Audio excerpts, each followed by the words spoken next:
مدير فني فريق نادي دمنهور دكتور بابا، برحب بحضرتك. اهلا بيك. عايزين نعرف دمنهور عامله ايه؟ نادي شبابي، نادي جماهيري من الانديه المحترمه طبعا. عايزين نعرف وضع نادي دمنهور عامل ازاي دلوقتي. والله احنا بنبدا فرقه تعتبر حتى فرقه جديده، لان عدد الفرقه واللعيبه لها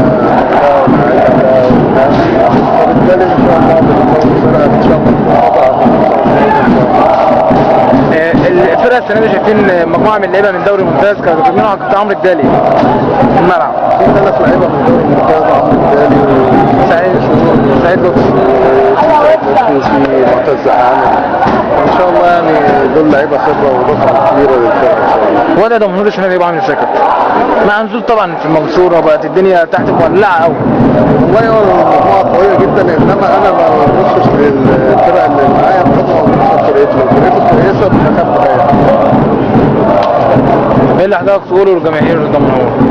جميع موجود الان ان شاء الله السنه دي هتكون فرقه قادره على المنافسه وقادره على ان شاء الله.